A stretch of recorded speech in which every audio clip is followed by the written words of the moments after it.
nchi hii iko kwa shida. The young people, I have a Gen Z pastor here. Vijana wadogo, niko na mchungaji wa kijenzi hapa. Your Excellency, you will need to come and hear this young girl preach. Utahitaji kuja, rais unahitaji kuja umsikie huyu msichana mdogo akihubiri. She's one of my Gen Z pastors. Ni mmoja wa wachungaji wangu wa kijenzi. When they went out in the streets, running everywhere, walipokimbia wakule barabarani wakikimbia kila mahali, they were doing that walikuwa wanafanya hiyo because they felt that the corruption in this country is too much.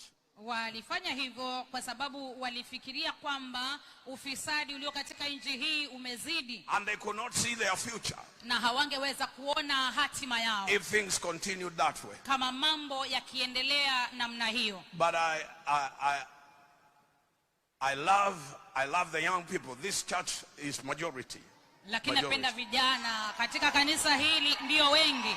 They are the majority. Wao ndio wengi. So when you talk about Gen Z, you need to come to JCC and seal the real ones. Kwa hiyo ukiongea juu ya Gen Z unahitaji kuja JCC na uwaone.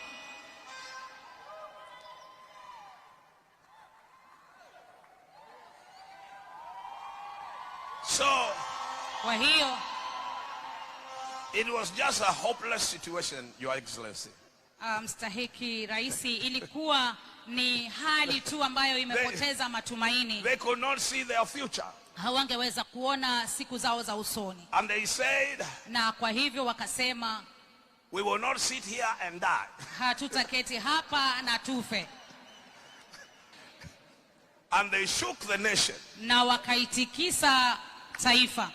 At that time I was doing a crusade in Thika. Wakati ule nilikuwa nafanya mkutano wa injili kule Thika. In a big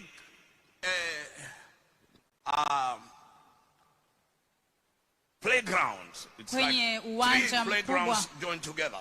Kwenye uwanja mkubwa wa michezo, ni kama viwanja vitatu vimeunganishwa pamoja. And I asked, how many of my Gen Zs are here? Na nikauliza, ni vijana wangapi wako hapa? Walikuwa ni robo tatu. They were there listening to the gospel.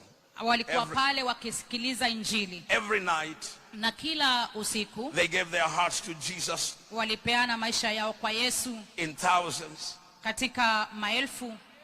I believe. Ninaamini. The solution. Suluhisho of any nation la taifa lolote is the fear of God. Ni kumcha Mungu. I believe ninaamini when a nation fears God, taifa linapomcha Mungu, the Bible says righteousness exalts a nation. Biblia inasema haki ulikweza taifa. Sin, dhambi, is a reproach ni aibu to any people. Kwa watu wowote wale. Don't fear God. Usipomcha Mungu,